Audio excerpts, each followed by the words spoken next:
Romanos 7, quiero que tratemos de entender un poco más esos versículos del 7 al 25. Yo quiero, hermano, primeramente que usted piense por un momento en esa realidad que muchas veces nosotros pasamos por alto. ¿Y cuál realidad? Hermanos, que el mayor peligro para el ser humano no siempre es visible, no siempre está afuera, no siempre viene de las circunstancias externas, no siempre viene de enemigos que son evidentes. Hermanos, a menudo el verdadero peligro es aquel que no se percibe con facilidad. Es el que viene hacia nosotros disfrazado.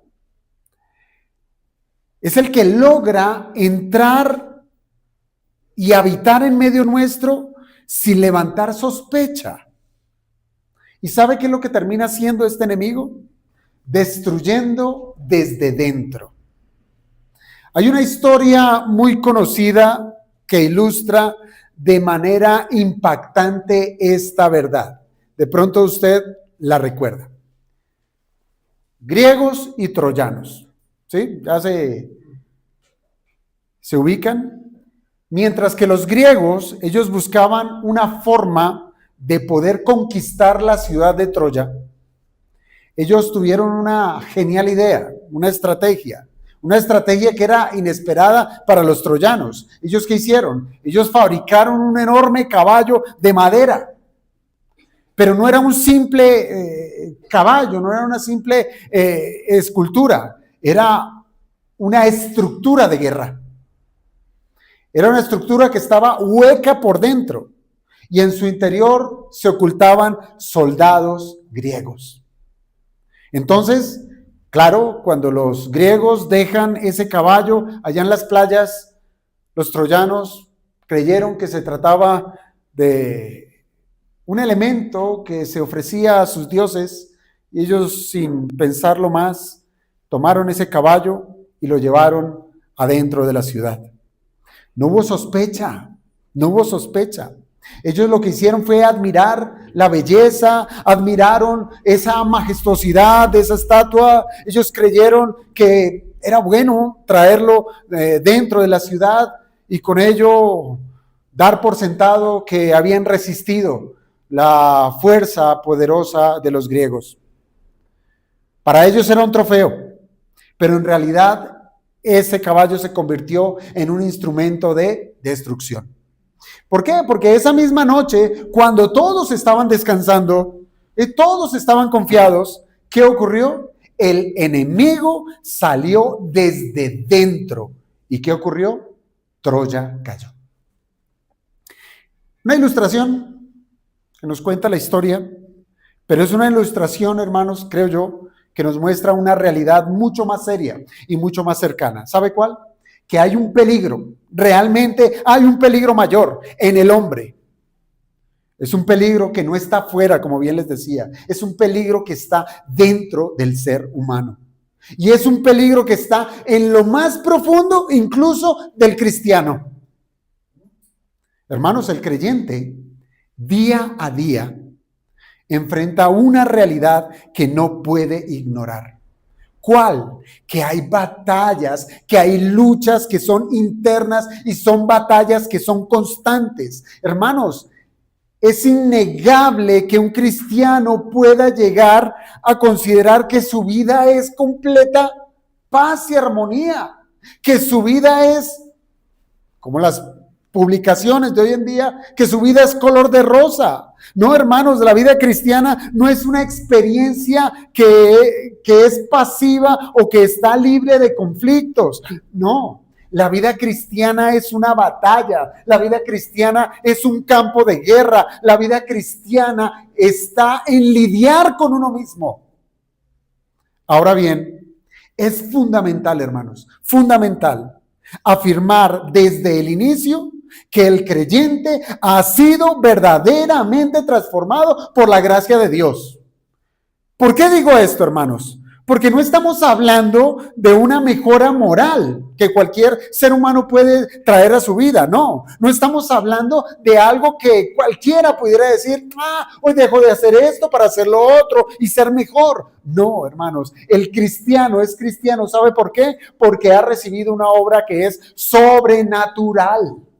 Dios lo ha regenerado. Esa es la bendición de la regeneración. Y recuerde usted que la regeneración es un cambio de corazón. No es un arreglo, es un cambio de corazón. Dios nos da un nuevo corazón, nos da nuevos deseos, nos da una nueva relación con Él. Antes éramos enemigos y ahora el Señor nos llama sus amigos. Por eso, hermanos, el creyente ahora ama lo que antes que aborrecía. Y usted dirá, ¿cómo? ¿Es que a usted le gustaba coger la Biblia? ¿Es que a usted le gustaba orar? ¿Es que a usted le gustaba participar de las reuniones de la iglesia? No, eso a usted no le gustaba, ni a mí me gustaba. No éramos religiosos porque ese era el calificativo que teníamos para con aquellos que amaban esas cosas. Religiosos legalistas. Ahora, en la regeneración, el Señor nos pone eso, que amemos lo que antes aborrecíamos y que ahora aborrezcamos lo que antes amábamos. ¿Qué amábamos antes? Pecado. De todos los colores, de todos los sabores. Eso era lo que amábamos, pero ahora en la regeneración lo aborrecemos. ¿Esto qué quiere decir? Que la regeneración es una disposición real. Es real en la vida del creyente, una disposición a obedecer. No es del hombre, es de Dios.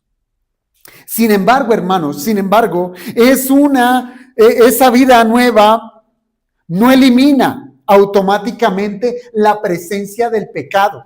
Hay un concepto que aún está en medio nuestro y es lo que se llama el pecado remanente o el pecado residual o esa mancha que todavía está en medio del creyente. En la experiencia diaria del creyente todavía se manifiesta esa lidia, esa lucha que es dolorosa. Hermanos, la caída nos ha marcado con debilidad, y sí que somos débiles.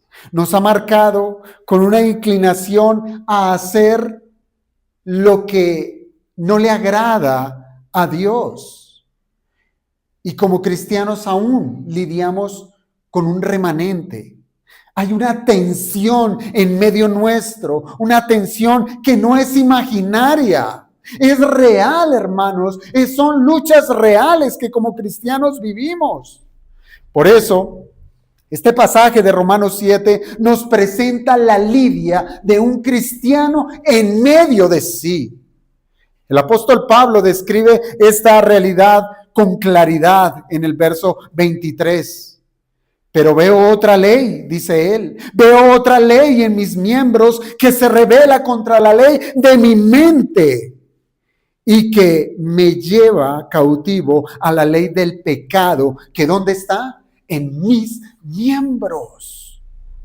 Observe ese lenguaje que aquí nos está presentando el apóstol Pablo. Él está hablando que hay otra ley. Hay otra ley. Es decir, hay otra fuerza que está operando dentro de él, que no ha sido completamente erradicada. Hay algo que le está estorbando. ¿Esto qué indica, hermanos? Esto indica que el problema que el apóstol Pablo está exponiendo no es la falta de salvación. No, Pablo está hablando desde su experiencia de ser salvo. El problema no es la ausencia de perdón. Pablo está hablando como un perdonado. Pablo no está luchando aquí por ser justificado. No, lo que Pablo aquí está expresando es que su lucha es por entender cómo él puede ser liberado del poder del pecado que aún reside en él. Hermanos, esta es la experiencia de todos y esto lo lidiamos todos los días. Y necesitamos saber cómo podemos responder a esa respuesta. ¿Quién me librará de este cuerpo de muerte? Así que este pasaje, hermanos, nos debe introducir a una verdad que es incómoda, pero es necesaria.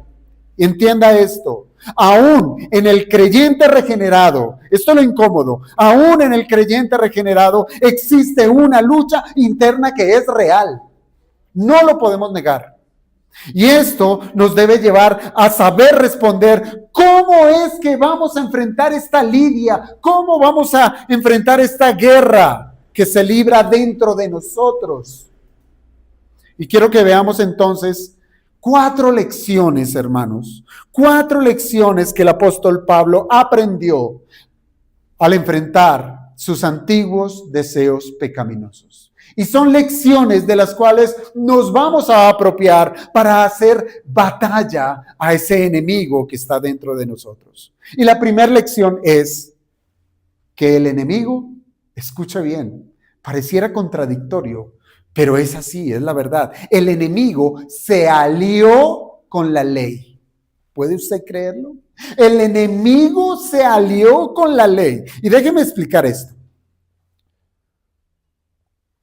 El apóstol Pablo introduce una verdad que yo digo es sorprendente. Y a primera vista uno pudiera decir es difícil de entender. ¿Cómo el pecado se puede aliar con la ley? ¿Cómo es posible si son tan contradictorios? Pues así es. El pecado utiliza algo bueno. Utiliza la ley de Dios. ¿Para qué? Para producir algo malo en el hombre. Así somos, hermanos. Así somos. Dice el versículo 8. Estamos en Romanos 7. Dice el versículo 8. Mas el pecado, tomando ocasión por el mandamiento, ¿qué pasó? Produjo en mí toda codicia. ¿Por qué? Porque sin la ley el pecado está muerto. Hermanos, lo primero que tengo que decir de esto es que no significa que la ley sea defectuosa. Eso no lo está enseñando el apóstol Pablo. La ley no es defectuosa. Al contrario, el mismo apóstol Pablo es enfático al resaltar en el versículo 12, diciéndonos que de manera que la ley a la verdad es santa. Y sigue diciendo, y el mandamiento es santo, justo y bueno. Por eso es que Pablo no está diciendo, ay, aquí la ley encontramos que tiene un defecto. No, él no está diciendo eso. Entonces, ¿dónde está el problema? Pues hermanos, el problema, primero que todo, no está en la ley. Allí no está. ¿En dónde está entonces el problema? El problema está en el pecado que habita en el hombre. Allí está el problema, en el pecado que habita en el hombre. Piense esto. El pecado es tan perverso y es que no podemos bajarle ese calificativo, hermanos, porque cuando nosotros empezamos a considerar el pecado, pero no es tan malo, allí ya caímos, fuimos vencidos. El pecado es perverso y es pero tan perverso que toma aquello que Dios dio para el bien. Así de malo es. El pecado tomó la ley de Dios. ¿Y sabe qué hizo? La convirtió esa ley en una oportunidad para rebelarse a esa misma ley. Por eso es que Pablo dice que el pecado toma ocasión, es decir, usa la ley como una base de operaciones, hace uso de la ley. Yo le pregunto, ¿qué hace la ley? Bueno, la ley tiene diferentes usos, pero de manera general, la ley lo que hace es revelar lo que Dios demanda. La ley revela lo que Dios quiere, su deseo. Pero escuche bien, pero la naturaleza pecaminosa, esa que nosotros tenemos, reacciona en contra de lo que Dios ha mandado. Entonces, empieza a despertarse en medio del creyente deseos que antes parecían dormidos. Un ejemplo, y esto nos va a ayudar mucho. Un ejemplo para poderlo entender es cuando, por ejemplo, alguien dice, no hagas esto. Cuando uno le dice al niño, no coja eso, no se lo coma, o cómaselo, no haga esto. inmediatamente surge dentro de él un impulso de hacer ¿qué? Lo contrario, de hacer lo contrario. No porque la norma sea mala, la norma no es mala, no, sino porque el corazón del hombre es rebelde. Entonces, si usted le dice a otro, debe hacer esto, no lo hago. El problema no es la ley. El problema no es el mandamiento. El problema es el corazón del hombre. Hermanos, la prohibición, ¿sabe qué es lo que expone? La prohibición resalta y muestra la corrupción inherente del hombre. Eso es lo que hace. Esto es exactamente lo que ocurre espiritualmente. Piense una cosa. La ley dice, no codiciarás. Porque ese es el ejemplo que pone el apóstol Pablo. La ley dice, no codiciarás. Pero ¿sabe qué es lo que hace el pecado dentro del hombre? El pecado responde produciendo toda clase de codicia. Me dices no codicie, ahora se aviva ese deseo por codiciar más. Hermanos, la ley no es mala. La ley señala ese estándar de Dios. Pero el corazón caído lo que hace es levantarse en contra de ese estándar. Y es aquí, hermanos, donde la ilustración del espejo nos resulta muy, muy, muy útil. Mire, Santiago en su carta, él nos enseña que la palabra de Dios actúa como un espejo, ¿verdad? Y el espejo va a cumplir su función. Hermanos, el espejo nunca le va a decir una mentira. No. Usted cuando se levanta en la mañana y se para al frente del espejo, el espejo nunca le va a decir, estás perfecto, ya te puedes ir a trabajar. No, no se lo va a decir. El espejo va a cumplir con su función y su función es clara. Va a mostrar la realidad tal como es. Así es la Biblia. Y por eso es que a muchos les gusta cerrar la Biblia, porque no quieren verse en ella. Entonces, si hay suciedad en el rostro, siguiendo con la metáfora del espejo, si hay suciedad en el rostro, pues el espejo, ¿qué va a hacer? La revela, la muestra. Pero el espejo, escuche bien, el espejo no es la causa de la suciedad. No, no le echemos la culpa al espejo, no le echemos la culpa a la palabra. Además, ese espejo no tiene la capacidad de poder limpiarla. Y de la misma manera pasa con la ley. La ley le va a mostrar el pecado. Le va a mostrar su pecado. Pero la ley no fue diseñada para quitarle ese pecado. No fue diseñada. La ley no es un instrumento de transformación. La ley es un instrumento de exposición. Le muestra su condición. Y esto tiene implicaciones prácticas, hermanos, para nuestra vida cristiana. Nosotros, o muchos creyentes, en su lucha contra el pecado, ¿sabe? Caen en un error. Caen en el error de pensar que la solución es simplemente esforzarse un poquito más. ¿Sí? Yo puedo. Sí, me equivoqué, pero ahora me voy a esforzar más. O también podemos caer en el error de decir, ¿sabe qué? Yo creo que el asunto es de disciplina. Toca poner más reglas. Vamos a poner más reglas y vamos a resolver este problema. Es decir, el problema en el cual hoy el cristiano está cayendo es que quiere resolver su situación de pecado con sus propias fuerzas. Así está, con sus propias fuerzas. Pero lo que terminan experimentando estos cristianos que quieren resolver su problema de pecado con sus propias fuerzas es lo que Pablo nos va a describir acá. Mientras más él intentaba cumplir la ley por su propia capacidad, ¿sabe qué pasa? Más evidente se hacía que el pecado tenía más poder sobre él. Se hacía más evidente. Piense, por ejemplo, alguien puede proponerse, ¿sabe qué? No voy a caer en ese pecado otra vez. ¿Sí? Tonto fui muy tonto y necio, pero no voy a volver a caer en ese pecado. Y se impone reglas, y hace compromisos, y se esfuerza. Pero ¿sabe qué es lo que pasa al poco tiempo? Vuelve y cae. Vuelve y cae. ¿Qué ocurrió? ¿Qué pasó con ese hombre? ¿Qué pasó con ese cristiano? ¿Qué pasó con sus resoluciones? Pues hermanos, lo que nos enseña la Escritura. La ley le mostró lo que es correcto, pero el hombre no se dio cuenta de que la ley no tiene poder para ayudarle a salir de ese pecado. ¿Y el pecado qué hace? Pues aprovecha. ¿Y cómo aprovecha? Pues aprovecha la situación y produce frustración. Produce esclavitud de decir, definitivamente no puedo. ¿Sí? Y se frustra. Yo soy malo. Yo como que ni nacido de nuevo soy. Yo como que ni soy salvo. ¿Y sabe qué? Pues entreguémonos al pecado. Y vuelve la esclavitud. Vuelve a ser esclavo. Entonces, por más de que diga, no, pero es que yo soy débil, pobrecito yo, tengo una debilidad. No, usted está cayendo en esclavitud, está siendo frustrado porque sabe que no puede. Por eso es que Pablo enseña que la función correcta de la ley no es la de salvar, no es la de santificar, sino la de conducirnos a Cristo. Esto le enseñó el apóstol Pablo a los Gálatas.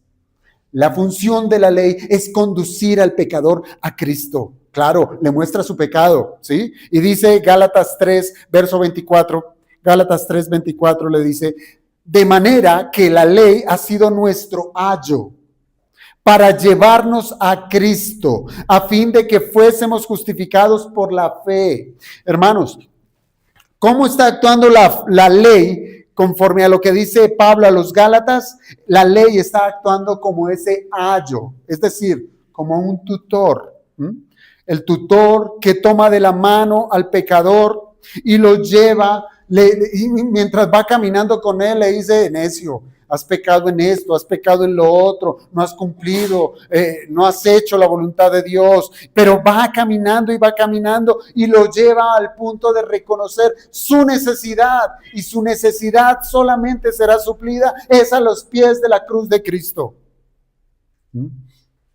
La ley le muestra su pecado, la ley le muestra su incapacidad, la ley le muestra su condición, pero no es el destino final. La ley no es el destino final. Su propósito es llevar a Cristo.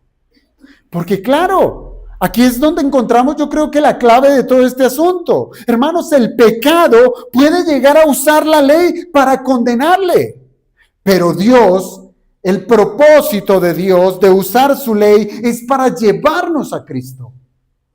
Entonces no desechemos la ley. Cuando el creyente no entiende esto, ¿sabe qué pasa? Cae en dos cosas.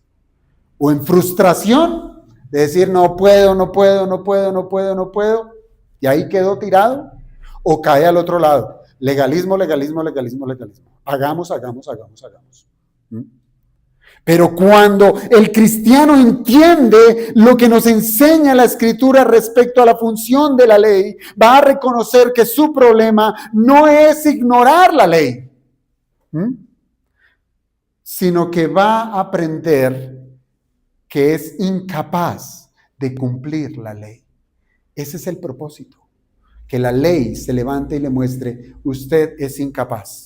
Pero ahí viene el punto. ¿Hasta dónde puede llegar nuestro orgullo de decirnos, no, la ley cómo me puede decir que yo no puedo? Yo sí puedo. Pues sencillamente ya le está manifestando otro pecado más. Se enaltece, cree que sí puede, pero no puede. Entonces, ¿a qué punto nos quiere llevar Dios? A humillarnos, a confesar que necesitamos de Él y nada más que Él, a comenzar a depender de Cristo. No olvide esa palabra, depender. Importante en la vida cristiana. Debemos aprender a depender de Cristo. Dicho esto, hermanos, veamos una segunda lección. Ya vimos cómo en la primera lección el pecado se alía con la ley, y ahora la segunda lección que nos presenta Pablo, o que aprendió Pablo y que ahora quiere que nosotros la aprendamos, es la incapacidad de vencer al enemigo, ese que llevamos dentro, ese pecado residual. Somos incapaces. Y déjeme explicarlo. Después de que Pablo muestra cómo el pecado usa la ley, Pablo avanza hacia algo más profundo. algo más personal, algo más humillante. Sí, humillante. ¿Y sabe qué es? Que el problema no solo está fuera de control, sino que está dentro de él. Y él mismo no tiene poder para vencerlo. Y él lo expresa de esta manera. Versículo 18. Y yo sé que en mí, esto es, en mi carne, no mora el bien.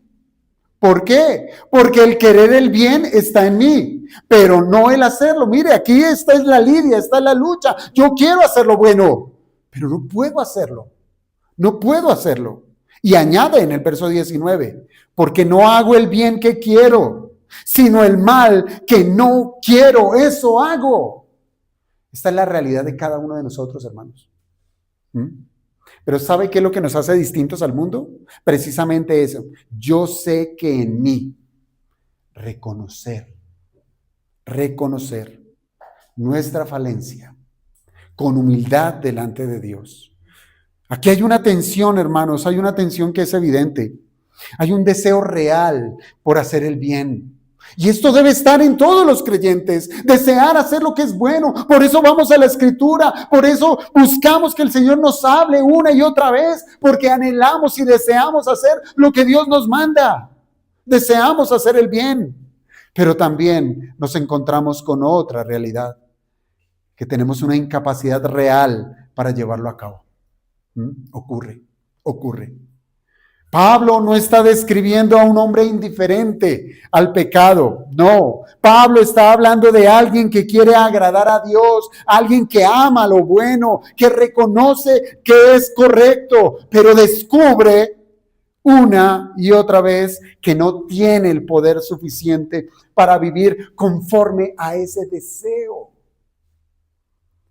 Esta es una de las experiencias, hermanos, más desconcertantes en la vida cristiana. Saber lo que es correcto, desear hacer lo que es correcto y aún así fallar. Frustrante, muy, pero muy frustrante. Y yo le pregunto, ¿puede haber algo de bueno en esto? ¿Puede haber algo de bueno que usted sepa que es bueno, quiera hacerlo bueno y fallar? ¿Usted cree que hay algo bueno allí? Sí, hay algo bueno y muy bueno. Pues esto es precisamente lo que destruye toda confianza en mí mismo. Bienaventurados los pobres en espíritu. Si alguien podía confiar en su capacidad, era Pablo. Él lo tenía todo. Todos los juguetes morales, disciplina religiosa, esfuerzo personal, todo lo tenía el apóstol Pablo. Es más, antes de su conversión, él tenía un historial religioso impresionante. Él mismo lo describe a los filipenses. Usted lo puede leer en Filipenses 3, versículos 4 al 6. Filipenses 3, 4 al 6. Todas las credenciales las tenía el apóstol. Él decía, aunque yo tengo también de qué confiar en la carne. Mire, él tenía en qué confiar en su carne. Si alguno piensa que tiene de qué confiar en la carne, yo más, dijo el apóstol, circuncidado al 8º día. Del linaje de Israel, de la tribu de Benjamín, hebreo de hebreos, en cuanto a la ley, fariseo en cuanto a celo, perseguidor de la iglesia, en cuanto a la justicia que es en la ley, irreprensible. Si ustedes querían encontrar a la persona más religiosa en la escritura, Pablo, era Pablo. Y sin embargo, este mismo Pablo llega a una conclusión devastadora. Todo esto no sirve para vencer el pecado. No sirve. ¿Por qué no sirve, Pablo? ¿Por qué no sirve ser religioso? ¿Por qué no sirve ser bueno? ¿Por qué no sirven estas credenciales? Porque aún las mejores obras del hombre están contaminadas.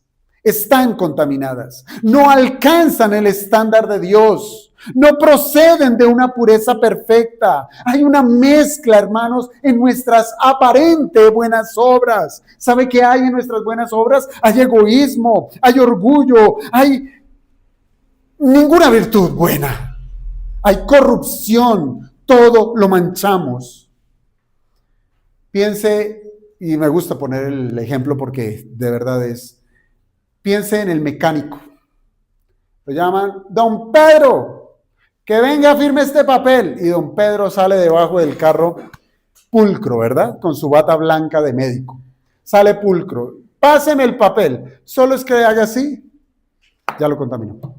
Está sucio y su suciedad la llevó a ese papel. Así son las obras del hombre. Hermanos, todo lo dañamos, todo lo ensuciamos. El buen deseo de hacer algo bueno ya está marcado por el orgullo. Está marcado por la vanagloria. Que me vean hacer esto que es bueno.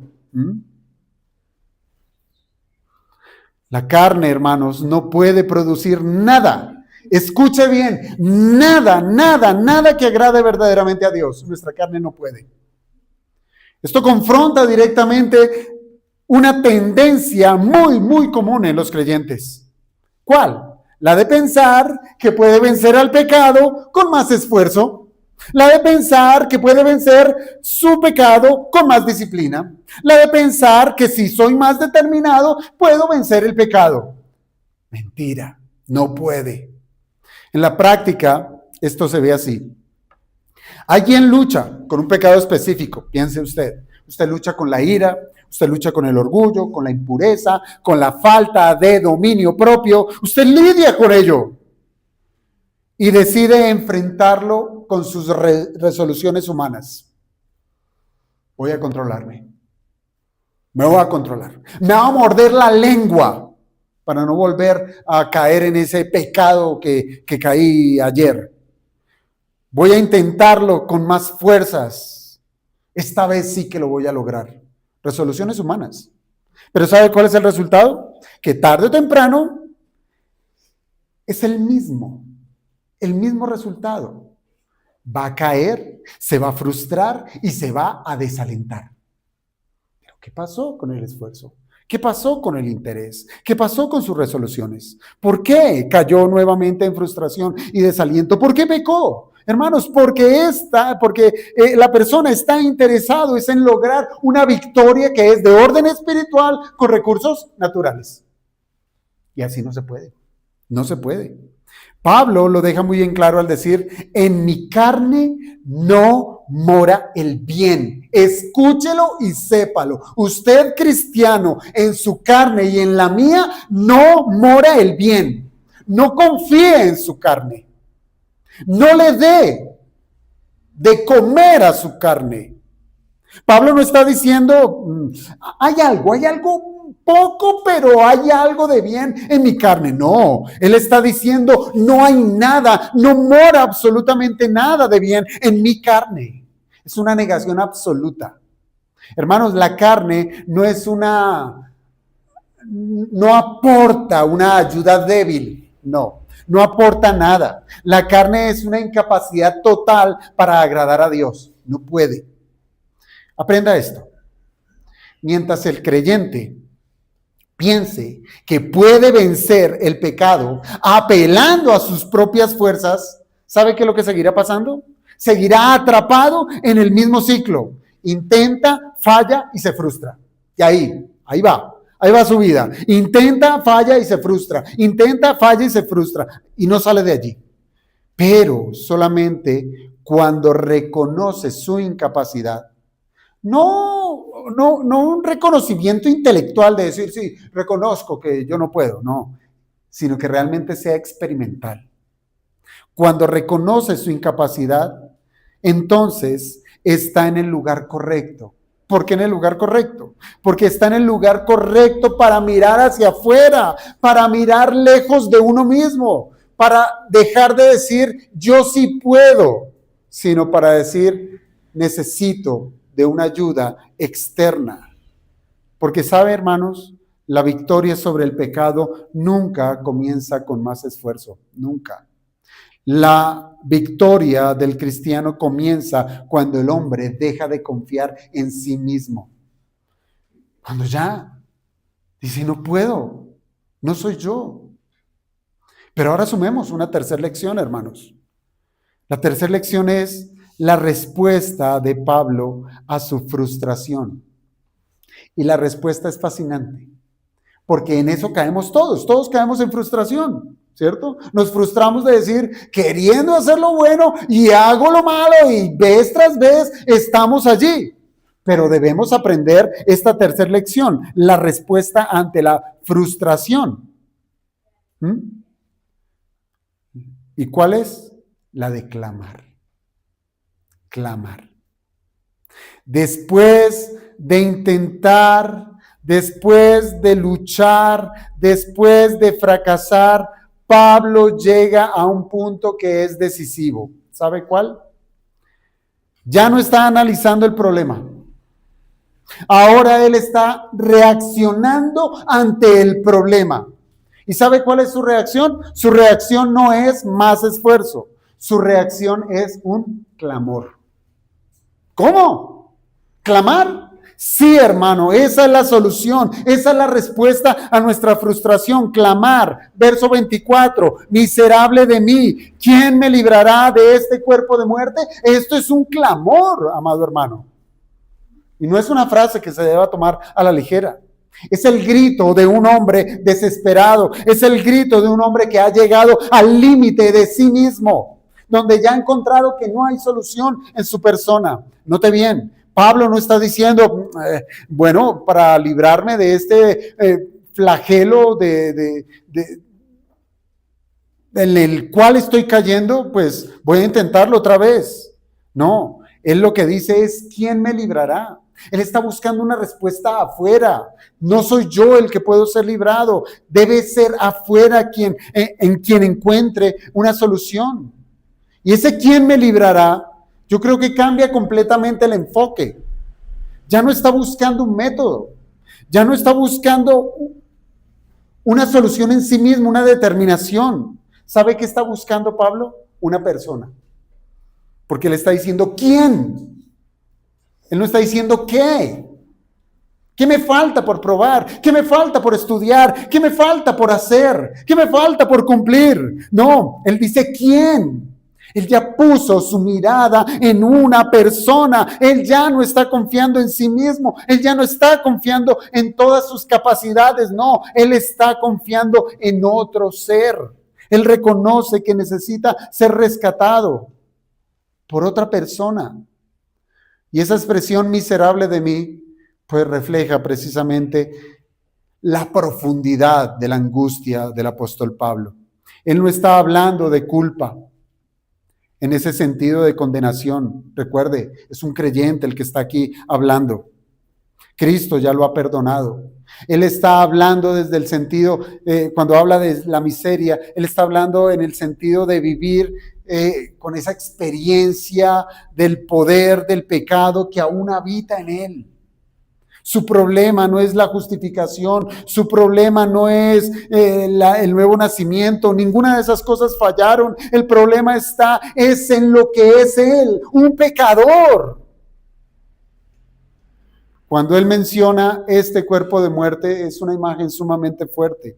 Y es que en el contexto antiguo, los castigos a aquellos que eran asesinos era amarrarle el cuerpo de su víctima a sí mismo, le encadenaban ese cuerpo muerto y lo obligaban a cargar con él hasta la descomposición del cuerpo. Yo creo que presenta una idea que es clara, ¿cierto? Algo muerto, algo corrupto, algo pegado a él, que no puede quitarse por sí mismo, está encadenado a ello. Y es así como Pablo describe esa relación que tiene con ese pecado remanente. Una carga que es real, es una carga que permanece, que está allí, y es una carga que por sus propios medios no la puede quitar. Y aquí es donde, hermanos, podemos ilustrarlo con algo del Antiguo Testamento. ¿Ustedes recuerdan la experiencia de Jacob? Cuando Jacob luchó con el ángel de Jehová, pues efectivamente, hermanos, esa experiencia que tuvo Jacob nos ayuda a entender mejor ese momento. Por allá en Génesis capítulo 32, versículo 24, allá podemos leer, así se quedó Jacob solo, y luchó con él un varón hasta que rayaba el alba. Génesis 32, 24. ¿Mm? Así se quedó Jacob solo y luchó con él un varón hasta que rayaba el alba. Y en medio de esa lucha, amados hermanos, ¿qué ocurre? Dios hiere a Jacob en su cadera, ¿verdad? ¿Se acuerdan? Sí. ¿Cómo lo dejó? Lisiado, lo dejó cojo. Y entonces es donde Jacob responde en el verso 26. No te dejaré si no me bendices. No te dejaré si no me bendices. ¿Sabe qué ocurrió acá, hermanos? Jacob deja de luchar para vencer, ¿sí? Cambia. Que sabe que no va a poder vencer al ángel de Jehová. No puede vencer a Dios. ¿Y sabe ahora por qué lo cambia? Él comienza a aferrarse para depender del ángel de Jehová. No te dejaré hasta que me bendigas. ¿Se acuerda que les dije? No olviden la palabra depender. Ahí está la clave. Eso mismo es lo que le ocurre a Pablo. Él ha luchado, él ha intentado, él ha resistido, pero ahora él está lisiado espiritualmente. Él ha perdido toda confianza en sí mismo. Y es precisamente ahí y allí donde el Señor nos quiere llevar para que surja un verdadero clamor. Así es que, hermanos, si usted ve que está lidiando y está luchando y como que el día está cada vez más al revés, ¿sí? Déjese tratar por Dios, porque el Señor lo quiere llevar a ese punto de clamor, no a buscar las alternativas que este mundo da, porque somos fáciles para estar buscando puertas abiertas en este mundo, soluciones humanas, y no las vamos a encontrar. Este punto es el crucial para la vida de un creyente. Cuando el hombre se queda sin recursos propios, cuando el Señor ya nos puso hasta el polvo de la tierra, esa es la posición correcta para poder levantar nuestra mano y decir, Señor, sé tú, no yo. Hermanos, muchos creyentes nunca llegan a este punto porque siguen confiando, en alguna medida, en su capacidad propia. Pero mientras exista esa confianza, el clamor nunca será genuino. Nunca tendrá una necesidad genuina por Dios. Hermanos, el clamor verdadero, ¿sabe cuándo nace? Nace cuando la esperanza en uno mismo yace completamente muerta. Y es ahí donde el creyente deja de decir, yo puedo. Y más bien comienza a decir, oh Señor, sé tú. Si tú no me libras, no hay esperanza para mí. Si no eres tú metiendo tu mano, no hay oportunidad para mí. Así es que aprenda esto, hermano. La frustración es necesaria en nuestra vida. Necesitamos experimentar la frustración. La frustración bien entendida no es el final, no. La frustración el Señor la convierte en ese medio que Él usa para llevarnos a la dependencia. Dependencia. ¿Por qué? Porque si no hay poder dentro de nosotros para vencer, entonces la única alternativa es clara. La ayuda tiene que venir desde afuera. Tiene que venir de afuera. Y déjeme terminar con la cuarta lección. Pablo llega a una conclusión. Dios es quien provee esa respuesta. ¿Quién me librará? La respuesta es Dios. Es Jesucristo. A la angustia de Romanos 7:24 le sigue inmediatamente una declaración de esperanza. Pablo responde a su propia pregunta y ¿sabe cómo la responde? La responde con gratitud y la responde con certeza. Él no está aquí titubeando, ¿será que sí? ¿Será que no? No, él es firme en lo que declara en el versículo 25, la primera parte. Gracias doy a Dios por Jesucristo, Señor nuestro. Allí está nuestra respuesta. La respuesta, como les digo, no es un método, la respuesta no es disciplina, la respuesta no es un intento humano, la respuesta es una persona y su nombre es Jesucristo. Jesucristo. Esto es fundamental, hermanos, para la fe cristiana. Así como la salvación no proviene del esfuerzo del hombre, sino de la gracia de Dios en Cristo, pues hermanos, de la misma manera, la victoria sobre el pecado en esta vida tampoco depende de los recursos humanos, sino que depende es de la persona de Cristo, de la dependencia que tengamos de Él. Y aquí está, hermanos, la enseñanza. De la misma forma en que el creyente depende de Cristo para ser salvo, de la misma manera, el cristiano debe depender de Cristo para ser santificado. Nadie se santifica por sí mismo. Nadie. El error de muchos cristianos es pensar que, habiendo comenzado por la gracia, ahora deben avanzar por sus propias fuerzas. He allí el problema de los Gálatas. El mismo Pablo les dijo, insensatos, comenzaron por la gracia y ahora piensan vivir por las obras. Hermanos, la escritura es muy, muy confrontadora. La vida cristiana no cambia, no va a cambiar, nunca lo hará de fundamento después de la conversión. Hermanos, nosotros no pasamos de la gracia a las obras. No pasamos de la gracia a las obras. No pasamos de la dependencia ahora a la autosuficiencia. El Señor me salvó, me llenó los bolsillos y ahora por mí mismo puedo. No. Todo el proceso de la redención, desde la justificación hasta la santificación, es sostenida por la gracia de Dios. Pablo lo expresa de manera contundente en otro lugar cuando les escribe a los filipenses en el capítulo 2, versículo 13. Porque Dios es el que en vosotros produce así el querer como el hacer, por su buena voluntad. ¿Quién? ¿Quién fue? Dios. Dios es el que produce el querer como el hacer. Filipenses 2:13. Observe esto con cuidado, hermanos. No solo es el hacer, porque cuando en la vida del cristiano solo está el hacer, pero no el deseo, eso es legalismo. Eso es legalismo. Porque Dios lo que produce es tanto el querer como el hacer. Desea, pone el deseo en el cristiano de hacer lo que hacemos. Pone el deseo. Esto destruye completamente la idea de que el creyente tiene en sí mismo los recursos suficientes. Aún, hermanos, yo creo que los deseos, por más correctos que pudieran llegar a ser, cuando son genuinos, son producidos por la obra de Dios. ¿Sí? A nosotros no se nos ocurre nada bueno, nada. Que el hecho que usted diga, hoy hay partido de Colombia, voy a ir a la iglesia, mire lo bueno que soy. Eso no salió de usted, Dios se lo puso en el corazón. Dios se lo puso en el corazón. Esto no anula, hermanos, la responsabilidad del creyente. Somos responsables.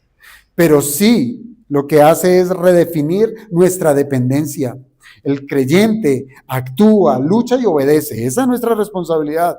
Pero lo hace, ¿sabe apoyado en qué? En la gracia de Dios. La única manera de poder obedecer, de luchar y de actuar en esta vida es por la gracia de Dios.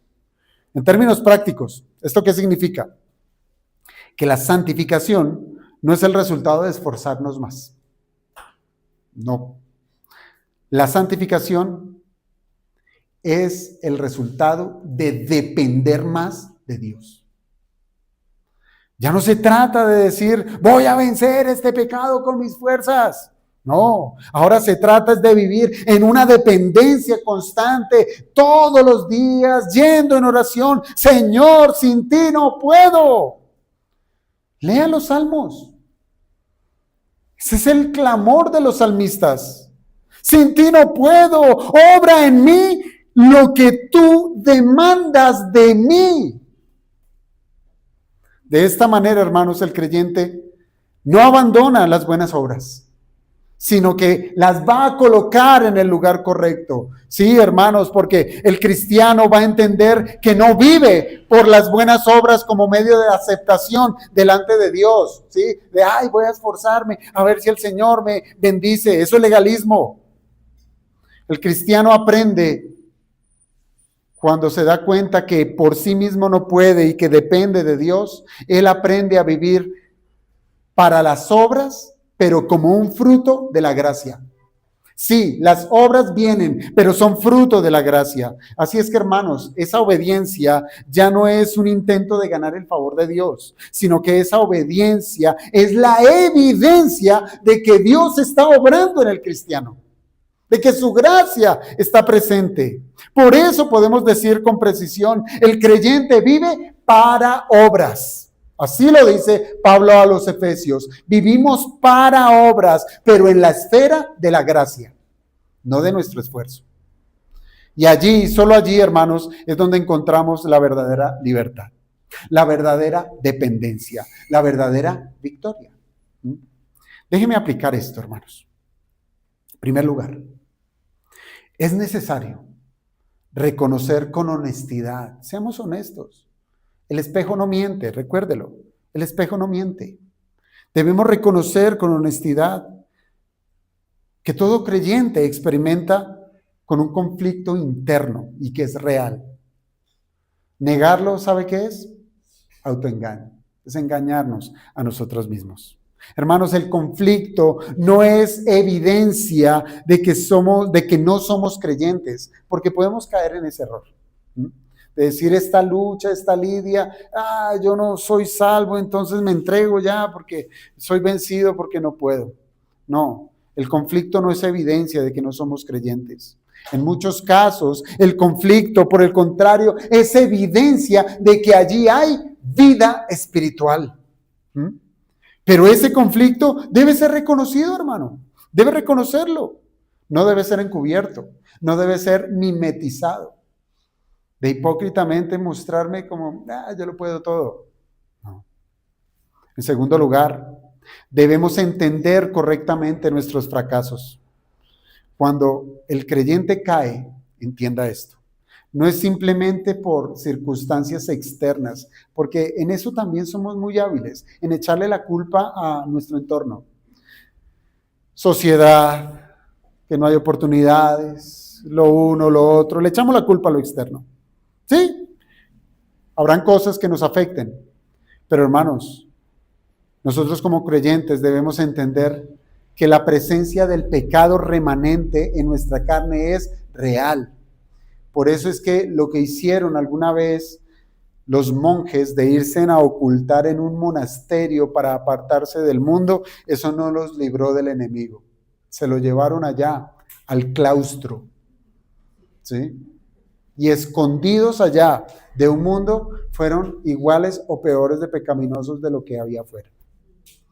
Hay una inclinación interna que todavía opera, hermanos, pero aquí es donde muchos se desvían. En lugar de responder bíblicamente, ¿sabe qué hacen? Caen en una actitud pecaminosa y muy peligrosa. ¿Y sabe cuál es? La queja. La queja. Sí, se quejan de su debilidad. Sí, se quejan de su lucha, se quejan de lo difícil que es la vida cristiana, pero ¿sabe qué no hacen? No buscan a Dios, no claman a Dios, hablan mucho de su problema, pero poco con aquel que puede librarlos. Qué gran diferencia, ¿no? La queja lo que hace es poner la atención otra vez ¿en dónde? En uno mismo, pobrecito yo, y el resultado es que se están estancando en su frustración.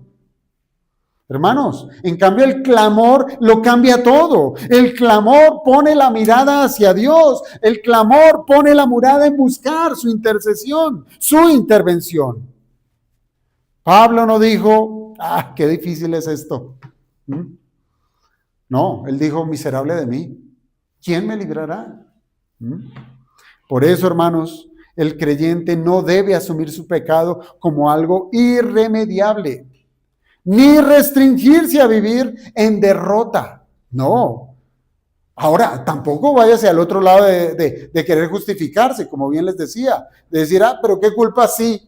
Mire, yo soy así porque mi esposa, yo soy así porque mi esposo, yo soy así porque mi jefe. No, no. La lucha debemos entenderla como algo real, pero también como algo que el Señor la ha puesto allí como provisión para que nosotros le miremos a Él. Una tercera aplicación. Si la respuesta está en el Señor, ¿dónde está usted? ¿Dónde está usted buscando? Si la respuesta está en el Señor, ay no, me voy a el trabajo, los hijos, la familia, yo creo que estoy muy triste, yo voy a ser un poquito más feliz. Voy a buscar actividades que me alegren. No, ¿dónde? Si la respuesta está en el Señor, hermanos, el cristiano se debe exigir en buscar a Dios, buscarle.